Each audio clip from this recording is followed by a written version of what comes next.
प्रदान करें।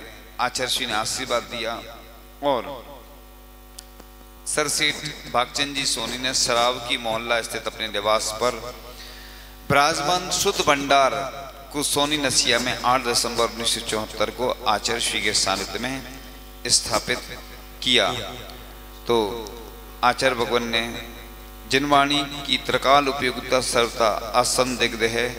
फिर जिनवाणी मंदिर सरस्वती भंडार की महत्ता तो निस्संदेह अनिर्वचनीय ही है।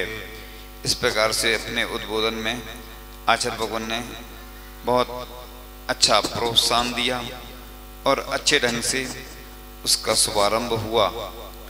तो आचार्य भगवान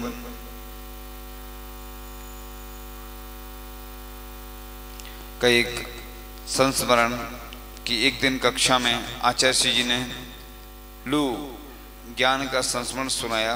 बोले, जब चमत्कार जी से महावीर जी तीर्थ पहुंचा तो 2-3 दिन में काफी लंबा विहार हो गया। दूसरे दिन 11 बजे केसलोंच कर लिया। पालना के दिन अंतराय हो गया। दोपहर में शरीर गर्म हो गया। मैं उसे गर्म हवा समझ रहा था तो लोगों ने बताया आपको लू लग गई है और फिर उन्होंने कच्ची कैरी के पने से लू उतारी तो ठीक हो गया। तब ज्ञात हुआ लू इसे कहते हैं। इस प्रकार आचार्य महाराज चमत्कार जी से 2 दिन में 108 किलोमीटर चलकर श्री महावीर जी तीर्थ पहुंचे, जबकि मार्च माह में दिन में सूर्य का तेज काफी हो जाता है। इतना अधिक विहार करने से शरीर अत्यधिक खेद खिन्न हो जाता है। 108 किलोमीटर 2 दिन में चलना, 2 दिन में 108 किलोमीटर।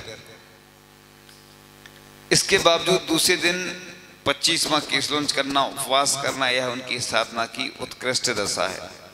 जो विशुद्ध परिणाम शरीर में आत्मा का भेद विज्ञान, निर्विकल्प समाधि, शुद्ध आत्मानुभूति का द्योतन है और है समय सार मूलाचार का जीवंत प्रतिरूप का प्रकटीकरण। आचार्य महाराज को महावीर जी में केसलोंच की पारणा के दिन लू लग गई थी। शरीर बहुत अधिक तप गया था। आचार्य महाराज शांति से सहन करते रहे। लू उतारी गई। दूसरे दिन आहार के बाद क्षुल्लक स्वरूपानंद जी ने पूछा, गुरुवर साता है? तो आचार्य भगवान हंसते हुए बोले, पेपर हार्ड था किंतु अच्छा गया, परिणाम भी अच्छा ही होगा। तो इस प्रकार से आचार्य भगवान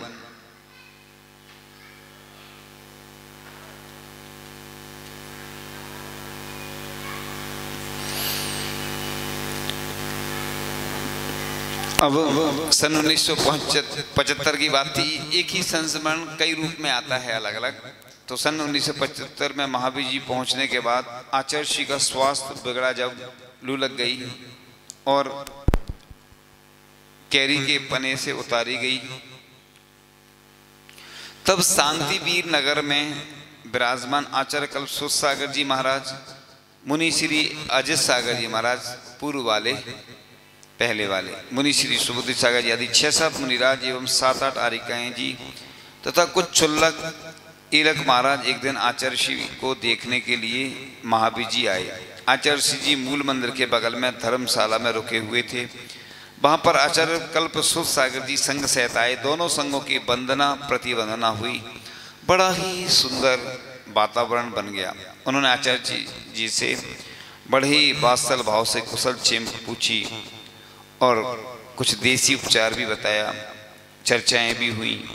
फिर शाम होने से पूर्व आचार्य कल्प संघ सहित वापस प्रस्थान कर गए।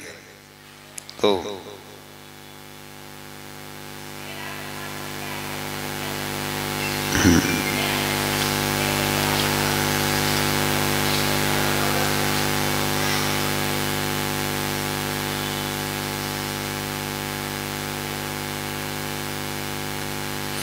अब एक उदीयमान नक्षत्र,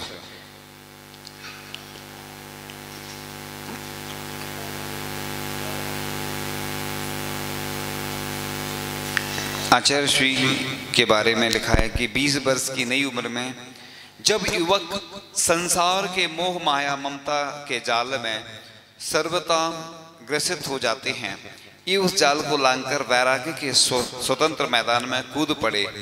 इनके गुरुदेव ने इन्हें मात्र 6 वर्ष में समस्त विद्या का पारायण कराया। प्रकांतर से यह उस इतिहास की पुनरावृत्ति थी जब श्री धर सेनाचार्य ने अंगपूर्व विद्या के रक्षा भूतबली पुष्दंत मुनि को विद्या प्रदान की थी। आज ये मुनि संस्कृत भाषा, संस्कृत साहित्य, जैन सिद्धांत के प्रकांड विद्वान हैं। इस अल्प वय में इतनी विद्या का आधिपत्य प्राप्त करना भी विशिष्ट तपस्या और तदनुसार विशिष्ट क्षयम का प्रमाण है।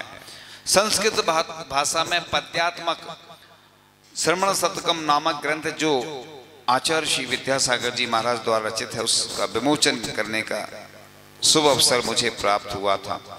उस ग्रंथ में लिखित 100 पद्य संस्कृत भाषा की प्रौढ़ता का स्पष्ट दिग्दर्शन कराती हैं। संस्कृत पद्यों की छाया हिंदी के छंदों में भी आपने सुंदरता से की है। उन छंदों को पढ़कर कोई हिंदी का साहित्यकार यह मानने से पीछे नहीं हटेगा कि यह रचना एक ऐसे विद्वान की है जिसकी मातृभाषा हिंदी नहीं कन्नड़ है।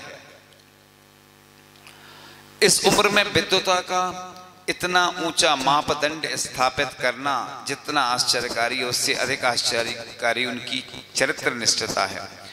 22 वर्ष का युवा दिगंबर अवस्था में हजारों नर नारियों के बीच निर्विकारता का प्रत्यक्ष प्रमाण उपस्थित करे, यह पंचम काल का अपवाद है। 28 मूल गुण साधु के और 36 मूल गुण आचार्य पद के पालन करने में विद्यासागर जी बड़े सावधान हैं। एक विद्वान ने ऐसा लिखा था, उसके विचार हैं उन विद्वान के। इतनी बड़ी उपलब्धि बिना पूर्व जन्म के सर्वोच्च संस्कारों के बिना पूर्व पुण्योदय के संभव नहीं है। मैंने उद्दिष्ट आहार संबंधी प्रश्न उनके सामने रखा। उन्होंने बड़ी सरलता से उत्तर दिया कि हमारे गुरुदेव की हमें आज्ञा थी कि आहार का विकल्प आवे तो आहार के आरंभ आदि संबंधी कृत कार्यता अनुमोदना का किंचित भी दोष न लगाते हुए नवदा भक्ति पूर्वक जो श्रद्धावान शुद्ध आहार दे उसे ग्रहण करे। फिर 24 घंटे आहार का ना विकल्प करना ना चर्चा करना, यही मार्ग है। नमक शक्कर का आजम त्याग मुनिश्री का है और वर्तमान में घी भी नहीं लेते हैं। उस समय की बात थी जब घी नहीं लेते होंगे। आहार की सादगी का सर्वोत्कृष्ट प्रमाण है। ज्ञान ध्यान तपो रखता तपस्वी का यह लक्षण उनमें बराबर पाया जाता है। प्रफुल्लित मुखमंडल उनकी सबसे बड़ी विशेषता है। भक्तों के प्रति कोई राग नहीं देखा। आने वाला आ जाओ, जाने वाला चला जाओ, हर्ष विषाद नहीं देखा। कोई आग्रह नहीं देखा। प्रतिदिन वैराग्यपूर्ण रोचक नवीन उक्तियों से परिपूर्ण प्रवचन करते देखा। अवस्थाकृत कोई कमजोरी नहीं पाई। समय तथा सामाजिक अवस्था के कारण चाहत में कोई शिथिलता नहीं पाई। उनका पुनीत दर्शन पाकर जीवन धन्य हो गया। 28 वर्ष की आयु में इनके गुरु ने अपनी अंतिम साधना हेतु इन्हें आचार्य पद प्रदान किया था। आश्चर्य की बात है।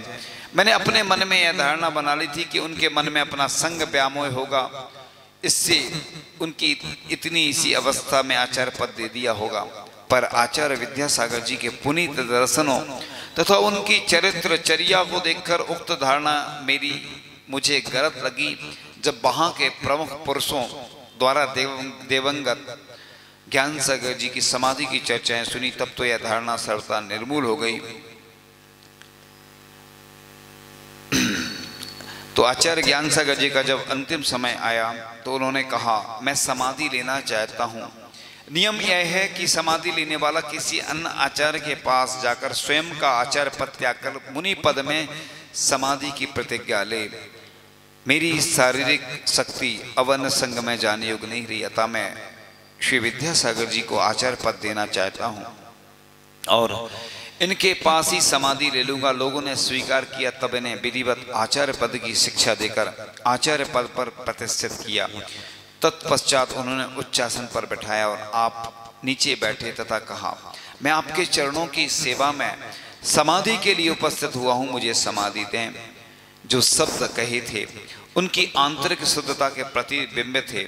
इन शब्दों को सुनने के साथ मेरा हृदय भराया, नेत्र हर्ष से सजल हो गए, यानी जल से सहित हो गए।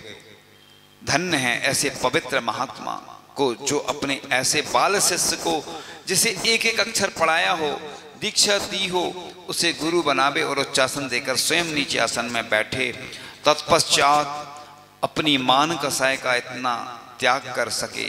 उनकी समाधि वास्तविक अर्थ में समाधि हुई, इसमें संदेह नहीं। उनकी गौरव गाथा भी हमारे पाप को नाश करने वाली है।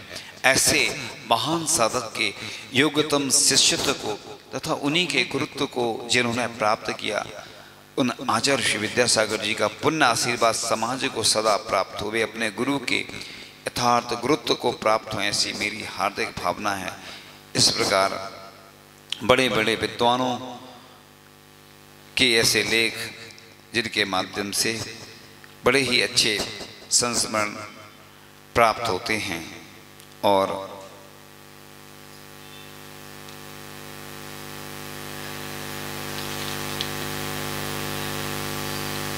एक बहुत अच्छा संस्मरण आने वाला है। जब आचार्य श्री जी महावीर जी तीर्थ क्षेत्र पर विराजमान थे, तब हम लोग वहां गए थे। कौन गया था? उनके पूर्व के गृहस्थ जीवन के परिवार के लोग। बहुत गर्मी पड़ रही थी। तेज गर्मी के मायने आचार्य महाराज बिहार कर गया, ये राजस्थान की भाषा है। अनंतनाथ यानी पूज्य युग निरापक मुनि श्री योग सागर जी महाराज, शांतिनाथ यानी पूज्य निरापक मुनि श्री समय सागर जी महाराज, दोनों ही ब्रह्मचारी बन गया था। दोनों ही छोटे छोटे थे। हमने सोचा रास्ते के मायने कहाँ क्या व्यवस्था हो ना हो। इनको यहाँ की भाषा आवे कोड़ी, इनको भाषा नहीं आती यहाँ की, क्योंकि वो कन्नड़ भाषी थे और राजस्थान में थे। छोटा छोटा कोमल शरीर है, तो इनके साथ सूखा मेवा और कुछ पैसे रख दिए। ये बाई जी थी ना, कंचन बाई जी, आप लोग अभी हैं, वो वृद्ध हैं बहुत ज्यादा, हाँ माता जी के साथ। तो उन्होंने सुनाया था। आचार्य सिंह जी ने देख लिया और दोनों को बुलाकर कहा पैसे वापस कर दो या मंदिर की दान पेटी में डाल दो, सामान भी उनको दे दो या मंदिर में छोड़ दो। संग में रहना है तो किसी से कुछ भी नहीं लोगे, ना ही मंगाओगे। ऐसे कड़क हैं आचार्य सिंह जी।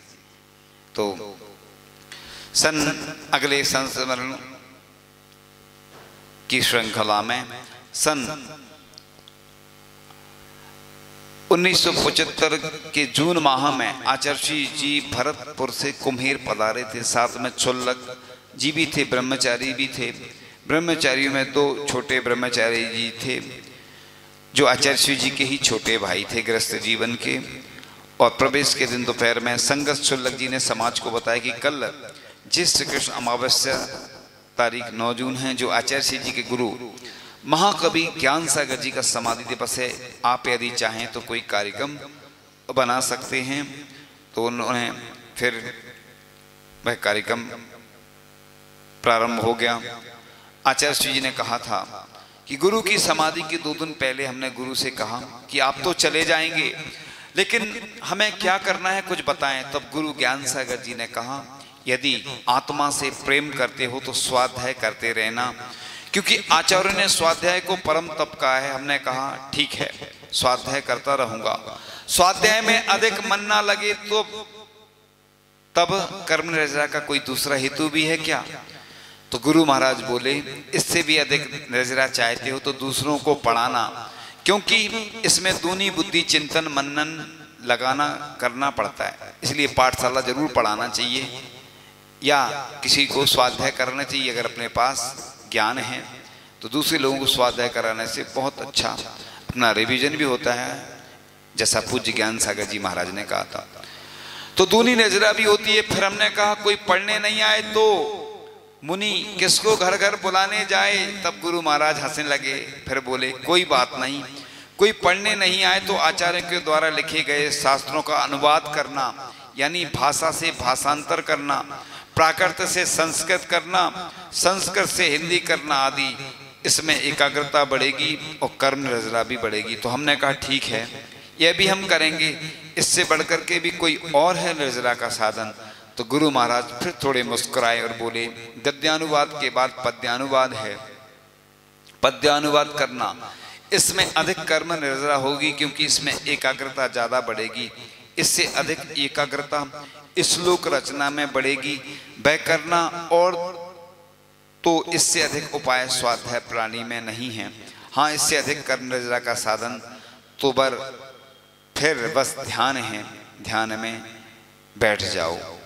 तो इस प्रकार से आचार्य भगवान ने बहुत अच्छा उपदेश दिया था। और आचार्य महाराज के बारे में निरंतर अपन सुनते चले जा रहे हैं। और बात चल रही थी सन 1975 में जून माह की भीषण गर्मी में, जब सूर्य आग उगल रहा था, ऐसे समय में आचार्य जी कुमेरडीह के रास्ते हुए काम्यवन नगरी कामा में मंगल प्रवेश हुआ। आदिनाथ दिगंबर जैन मंदिर आदि जो कि के दर्शन कर छोटी सी पहाड़ी पर स्थित ऊपर कोट था कोई, उधर रुक गए। आचार्य महाराज ने लगभग 9-10 दिन प्रवास कर बिहार किया था। इस दौरान समाज ने नए अनुभव किए। जैसे कि पहले जो साधु नगर में आते थे तो शहर के मंदिर में ही एक चौका की व्यवस्था करके आहार कराया जाता था, लेकिन आचार्य महाराज से पूछा तो उन्होंने मना कर दिया। बोले, व्यवस्था स्वीकार नहीं, यह तो श्रावक की क्रिया है, कर्तव्य धर्म है। जो अपने घर पर भक्ति भाव से करता है तभी दान का उद्देश्य पूरा होता है। इस प्रकार से आचार्य श्री जी के साथ अगले संस्मरण की कड़ी में ब्रह्मचारी जी छुल्लक जी आदि थे। आचार्य महाराज ने एक ब्रह्मचारी जी को कुछ याद करने के लिए दिया था, पर वो याद नहीं कर पाए। तब आचार्य श्री जी ने उन्हें कहा, पहले याद करके आओ, फिर आगे पढ़ाऊंगा, और जब तक याद ना हो तब तक खड़े रहना। तो वे ब्रह्मचारी जी धूप में छत पर जाकर खड़े हो गए और अपना पाठ याद करते रहे। समाज के लोगों को पता चला तो वे सभी लोगों ने आकर देखा तो ब्रह्मचारी जी पसीने पसीने हो रहे थे। साहबकों ने जाकर आचार्य महाराज को बताया कि प्रचंड धूप है, और ब्रह्मचारी जी पसीने से पूरी तरह तरबतर हो गए। ऐसा सुनकर आचार्य श्री जी मुस्कुराए और बोले, यह मेरा विषय है, आप लोग इसमें ना बोलें। थोड़ी देर बाद ब्रह्मचारी जी को वापस बुला लिया। उन्होंने आकर आचार्य श्री जी को पाठ सुना दिया। ऐसा कठोर अनुशासन आज तक सभी को याद है। अब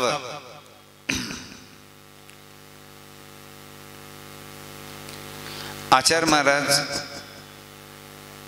अगले संस्मरण में आचार्य महाराज के जो प्रतिदिन प्रवचन होते थे, उनकी प्रवचन शैली बड़ी ही आकर्षक एवं प्रभावशाली थी। जो भी सुनता प्रभावित हो जाता था। दूसरे दिन से जगह छोटी पड़ने लगी। बाजार में प्रवचनों की चर्चा हुई तो अजैन समाज के बहुत सारे लोग भी प्रवचन सुनने आने लगे और अपनी शंकाओं का समाधान भी प्राप्त करते थे। और एक विद्वान ने जब प्रश्न पूछा तो प्रश्न का जवाब आचार्य श्री ने शास्त्रीय भाषा में दे दिया, तो उन्हें समझ में नहीं आया। तब उन्होंने कहा, आचार्य भगवान सरल भाषा में हिंदी में समझाइए। तो आचार्य श्री जी बोले, आप शास्त्री हैं। तब उन्होंने कहा, पीढ़ियों से हमारी शास्त्री पदवी चल रही है किंतु हम शास्त्री नहीं हैं। तब आचार्य श्री जी ने सरल शब्दों में समझाया। आचार्य श्री जी की विद्वता देख सभी लोग प्रभावित हो गए। तो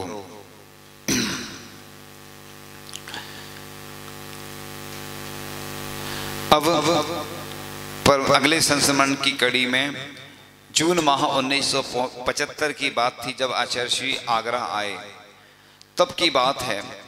और हम सभी उदासीन आश्रम जो झारखंड में शिखर जी के पास में जो आश्रम है, पधारे आश्रम के अधिष्ठाता आचार्य कुंदकुंद स्वामी रजित समय सार जी शास्त्र का स्वाध्याय कर रहे थे। एक दिन वे बोले, आज तुमको जीवित समय सार के दर्शन कराऊंगा, करना है क्या? हमने कहा मतलब? तो वो बोले, जिन्होंने समय सार को अपने अंदर उतार लिया है, ऐसे समय सार स्वरूपी एक आचार्य परमेश जी के दर्शन कराऊंगा, करना है? हमने कहा हाँ। तब वे मुझे अपने साथ आगरा में पधारे आचार्य श्री विद्यासागर जी महाराज के दर्शन करने छिपी टोला ले गए। आचार्य श्री पंचायती दिगंबर जैन मंदिर के पीछे स्थित Parshvanath Digambar Jain junior high school में रुके हुए थे। युवा आचार्य श्री की तेजस्वी मुख मुद्रा के दर्शन कर चित्त उन्हें देखते ही रह गया, मन गदगद हो गया। हम लोग लगभग 1.5 घंटे तक वहां बैठे रहे। वे समय सार के आनंद अध्ययन में ऐसे लीन थे मानो कोई तत्व खोज रहे हों। आचार्य श्री जी ने आंख उठा करके भी नहीं देखा, वे हमें देखें इस हेतु हमने कुछ पूछा, पर वे मौन रहे। वहां से उठकर नीचे आए तो ब्रह्मचारी जी बोले, हम आपको जो पढ़ाते हैं वह शाब्दिक पौद्गलिक समय सार है, किंतु ये तो जीवित समय सार हैं।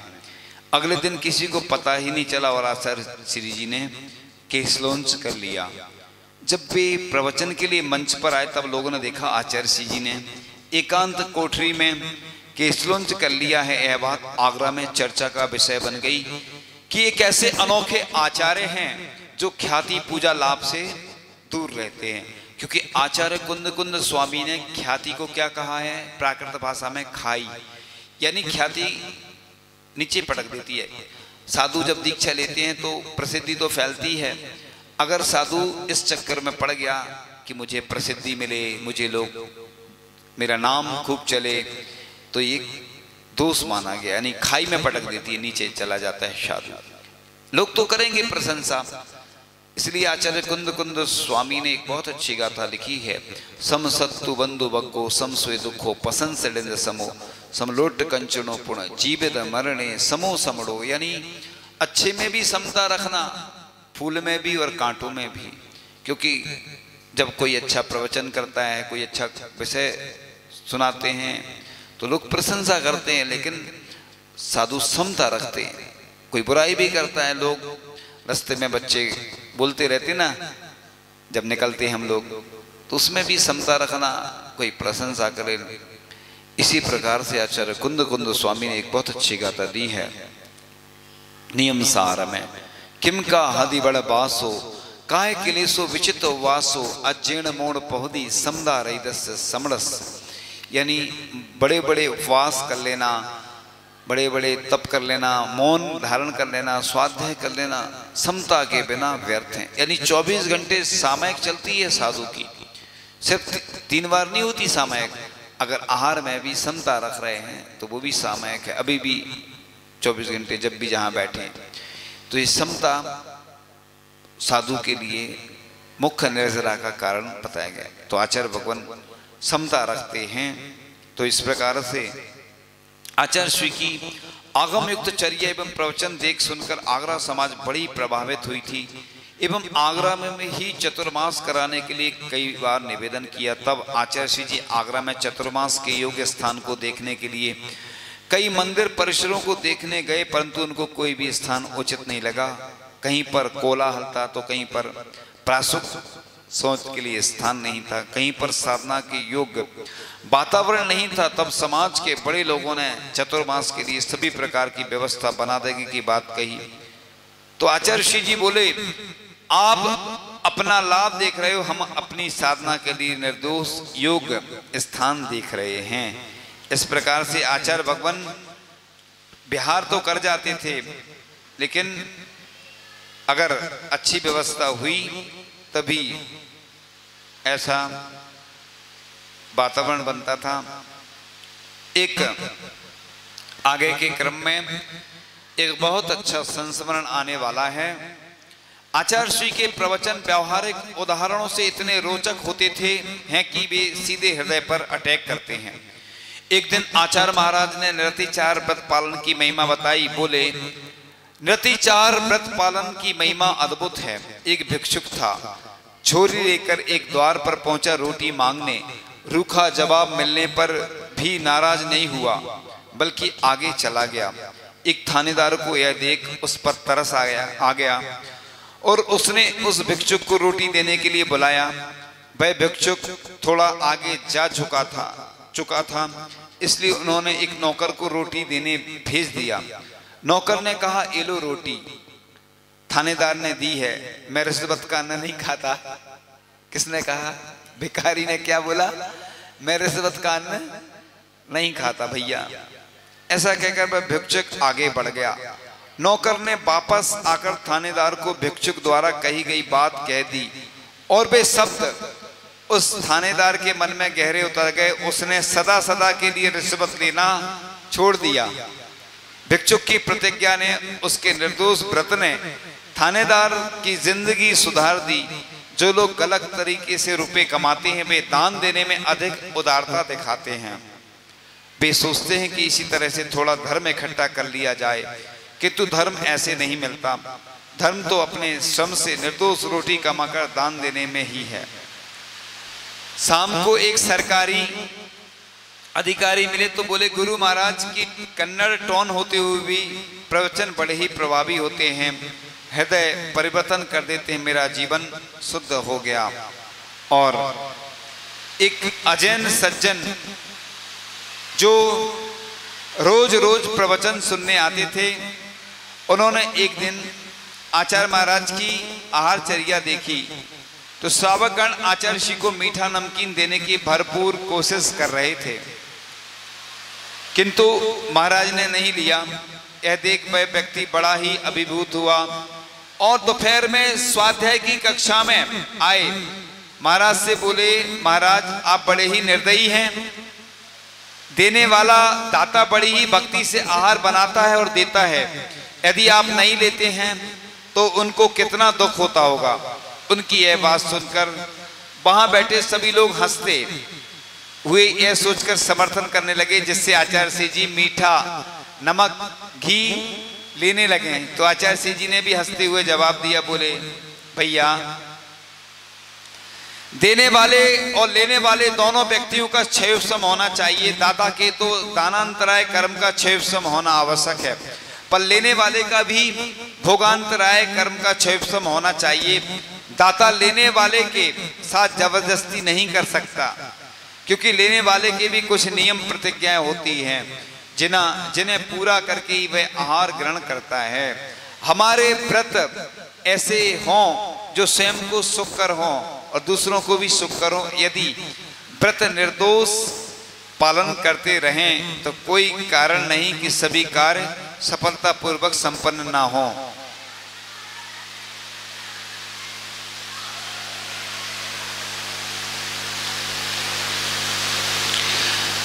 जैसे लोक मूर्ता किस प्रकार से चलती है, एक उदाहरण आचार्य महाराज ने दिया था कि एक दिन आचार्य महाराज ने लोक मूर्ता का बड़ा रोचक प्रसंग सुनाया। बोले, आज से कई वर्ष पूर्व दक्षिण से एक महाराज आए थे। उन्होंने एक घटना सुनाई। दक्षिण में एक जगह किसी उत्सव में जुलूस निकल रहा था। मार्ग थोड़ा सकरा था पर साफ सुथरा था। अचानक कहीं से आकर एक श्वान ने उस मार्ग में गंदगी कर दी। स्वयं सेवक देखकर सोच में पड़ गया, परंतु जल्दी विचार करके उसने उस मल पर थोड़े से फूल डालकर ढक दिया। क्या डाल दिया? फूल।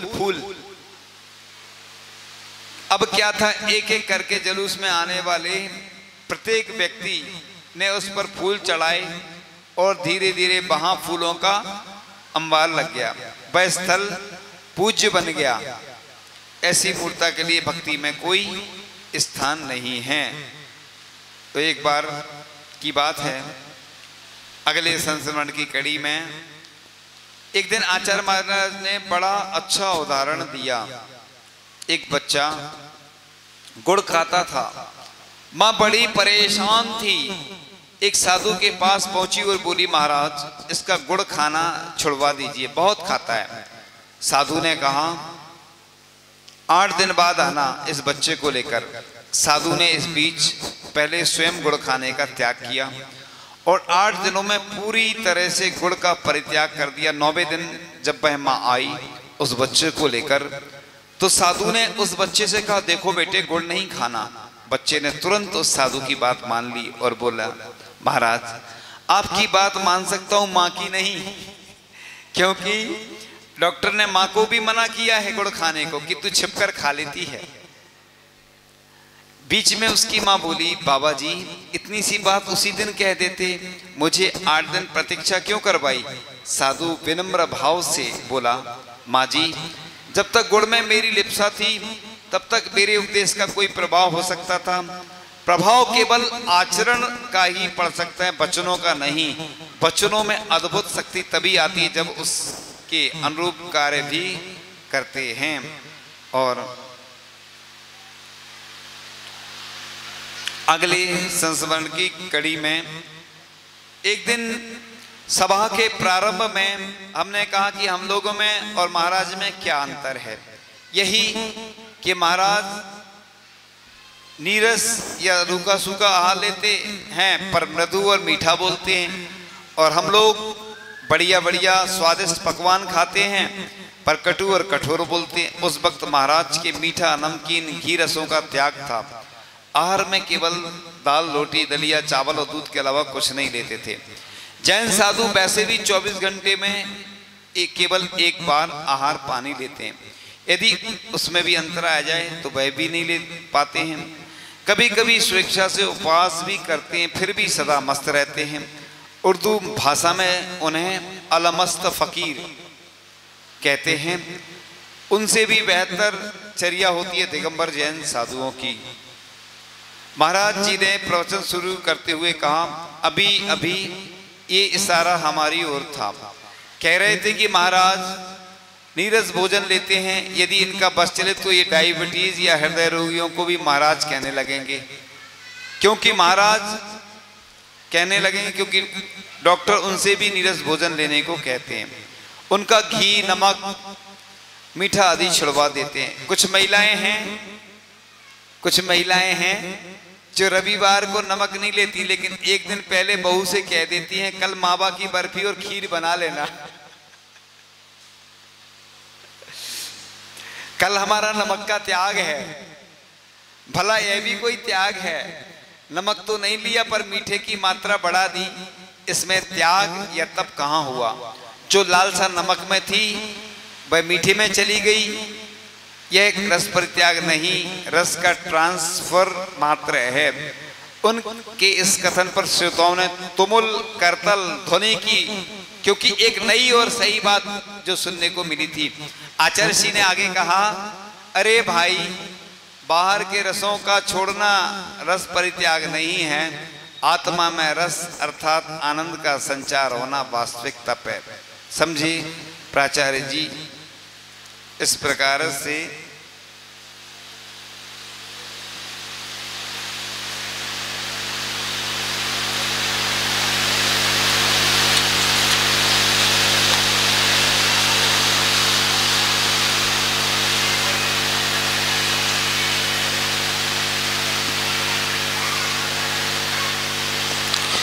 एक बहुत अच्छा दृष्टांत, बहुत अच्छा संस्मरण आ रहा है। पूज्य आचार्य श्री जी ने एक दिन कहा कि सुख पाने के लिए स्वजातीय से जुड़ना चाहिए, विजातीय से नहीं। हम शरीर नहीं आत्मा हैं, और आत्मा सचेतन व निराकार है। वह सिद्धों की जाति का है। सिद्ध चक्र तो चल ही रहा है, सिद्ध भी सचेतन और निराकार है।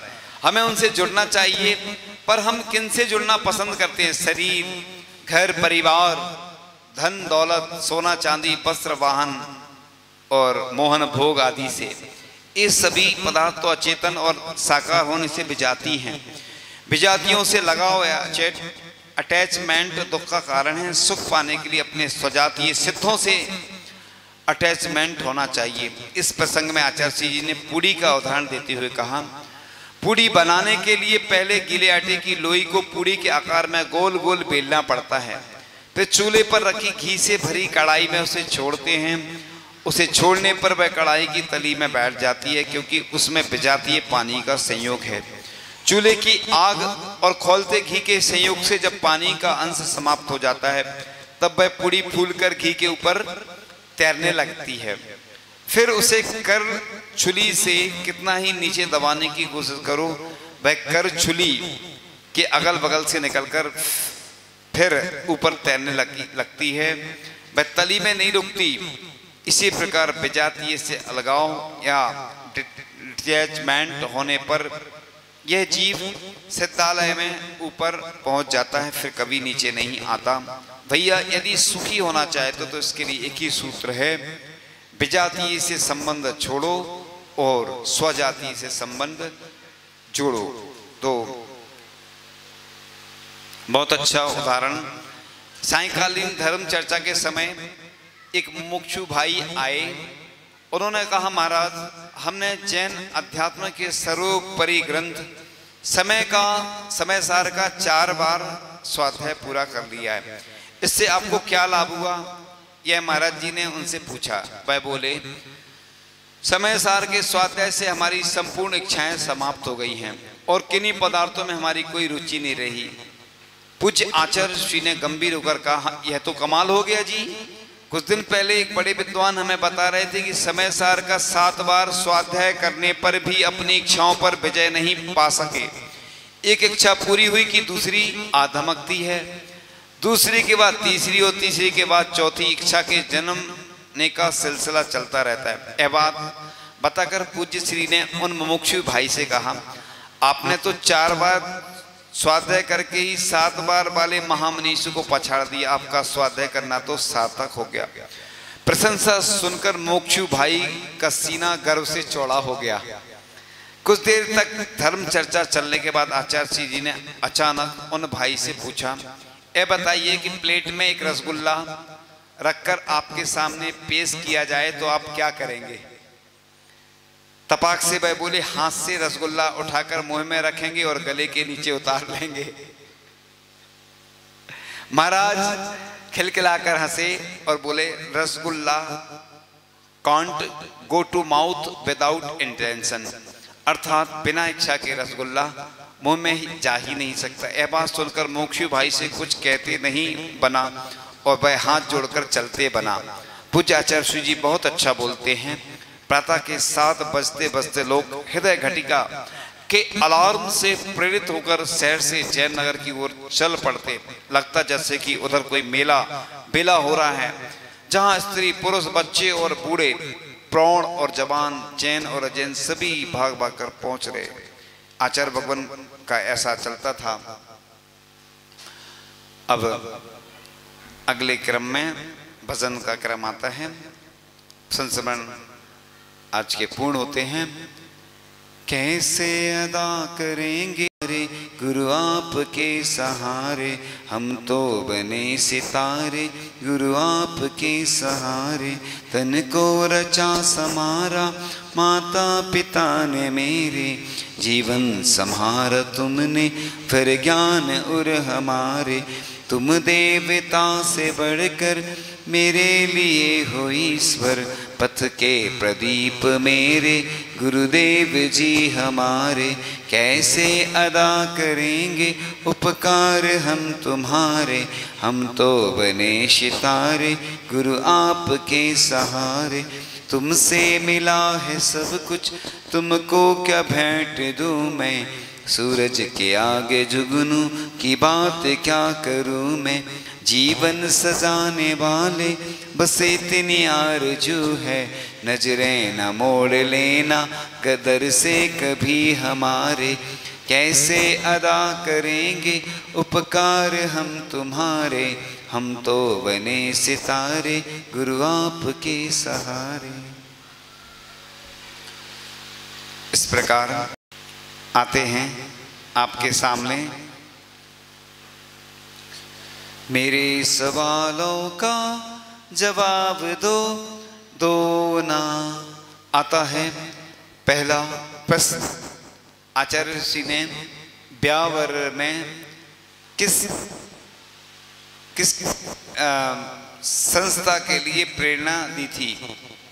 कौन सी संस्था खोलना चाहिए जिससे लोगों के लोगों के उसमें वृद्धि हो। हाँ बताओ।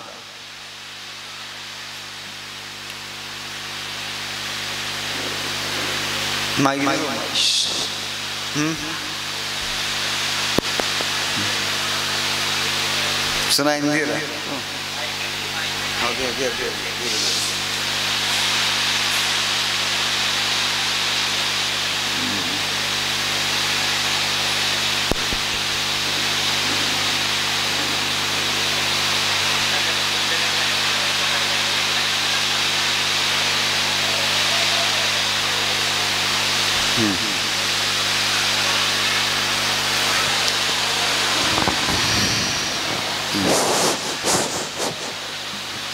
नमोस्तु महाराज।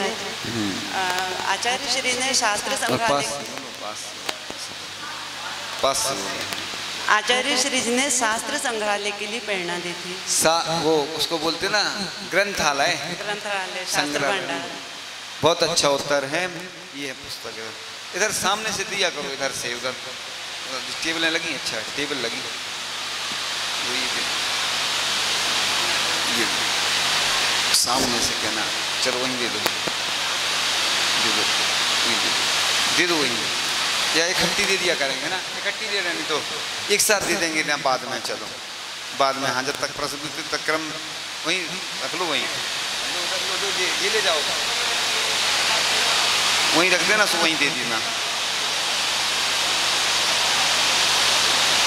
दूसरा प्रश्न आता है आपके सामने। एक भिखारी था, भिखारी जब आगे बढ़ गया तो वह कौन सी पोस्ट पर था व्यक्ति जिसने उस भिखारी को बुलाया था? कौन सी पोस्ट पर था?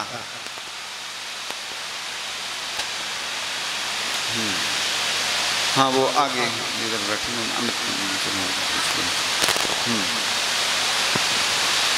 नमोस्तु महाराज जी। वह व्यक्ति भिखारी ने वो थानेदार था। थानेदार था, उत्तर बिल्कुल सही है। ये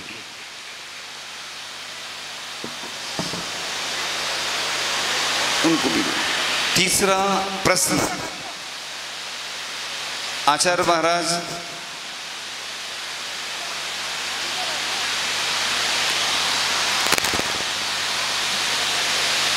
आचार्य महाराज ने एक लोक मूर्ता का उदाहरण दिया था। लोक मूर्ता कैसी होती है? वो एक घटना घटी थी ना, जब कोई यात्रा निकल रही थी, जुलूस निकल रहा था, तो उधर क्या चढ़ाए गए थे वो? हाँ क्या चढ़ाए गए थे? अब वो पूरा सब लोगों ने हाथ उठा लिए।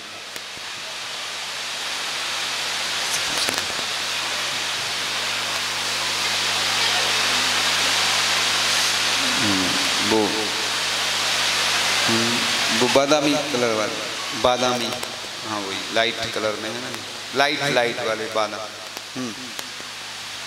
नमोस्तु महाराज श्री। फूल चढ़ाए थे। फूल चढ़ाए थे, उत्तर बिल्कुल सही है। दे दो। चौथा कितने हो गए? चौथा प्रश्न। चौथा प्रश्न आता है अब आपके सामने। कुछ लोग नमक नहीं लेते हैं, उसके बदले में क्या करते हैं?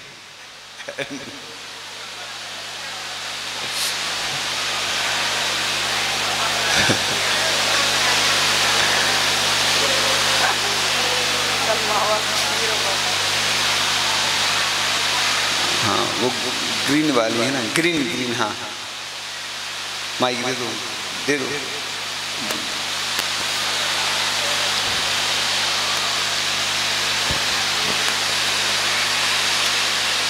नमोस्तु महाराज।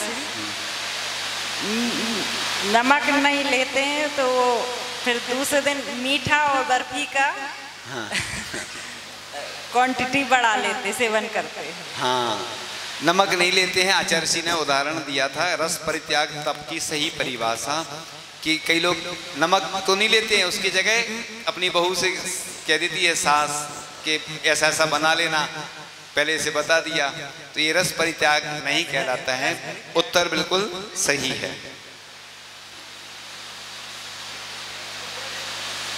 पांचवा प्रश्न आता है आपके सामने। एक महिला थी जो एक साधु के पास जाती है अपने बच्चे को लेकर, तो कितने दिन बाद जाती है वह वापस? सबको मालूम है, इतने सारे लोग।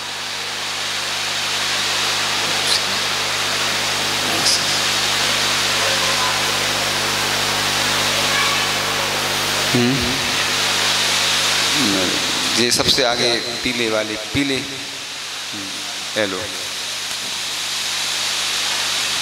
नमोस्तु महाराज श्री। वह महिला 8 दिन बाद जाती है अपने बच्चे को वापस महाराज जी के पास लेकर। हाँ, 8 दिन बाद अपने बच्चे को लेकर माँ जाती है। उत्तर बिल्कुल सही है। आज रविवार है और किसी बच्चे को सुनाना हो तो 7:29 तो हो चुके हैं। अब कोई सुनाना चाहे तो बच्चों की पाठशाला होती ना, अभी बंद चल रही है। कोई तैयार है बच्चा? अरे आ जाओ जल्दी, माइक दे दो उसको। अब क्या होता है, हम तो सुनाते रहते, कुछ लोगों का भी सुन लें थोड़ा सा। तो सुनो, एक मिनट रुक जाओ। जो पहले जिन्होंने प्रश्न बताया ना, जिनको पहले पुस्तक नहीं मिली थी उनको दे दो आप। ये आप ही संभाल लो पुस्तक, उधर वहीं दे दो पुस्तक, बुला के जिनको देना हो वहीं से दे दो। जिन्होंने पहले प्रश्न बताए थे और उनको जिनको पुस्तक नहीं मिली, पहले वाले मतलब अभी 3 जब से कक्षा शुरू हुई ना, जिन्होंने प्रश्नों के उत्तर बताए उनको ले जाएं उधर से, उनसे ले लो। दोनों काम चलते रहेंगे एक साथ। हाँ बोलो। नमोस्तु महाराज जी। ऐसे हो जाओ, सामने सुनाओ, उधर इधर आ जाओ। भोले भगवान मेरे मोन लिए क्यों बैठे हो, भूल हुई क्या हमसे भगवान, क्यों तुम हमसे रूठे हो, आँख खोल कर देखो भगवान। नहीं वो तो ठीक है, लें तो उनको दे दो। ठीक है, बहुत अच्छा, तालियां बजाओ। देखो छोटा बच्चा है और भूल भी जाता है, कोई बात नहीं, बहुत अच्छा। हाँ बस ब्रेक ले लो, अब 7:31 वैसे ही हो गए। बहुत अच्छा। हाँ चलो हो गया ना, क्या अब चलो हो गया, बस एक समय हो गया ना, 7:31। अभी आरती भी होना ना। सुनो, एक बार फिर से बोल दो लोगों से, देखो बोल दो कि जिनने पहले प्रश्न बताए वो है कोई व्यक्ति, तो आ जाओ ना, उठ के आ जाओ, लेते जाओ ना। अभी हम इसके पहले सायगढ़ में थे, उधर हमने लोगों से बोला था, लेकिन बाद में संयोग नहीं बन पाया, इसलिए तुरंत दान महाकल्याण बंद कर दो, बंद कर दो। चलो रख लो अपने पास, फिर कल, वो तो कल रोज प्रतिदिन पूछेंगे ना प्रश्न, तो चाहिए।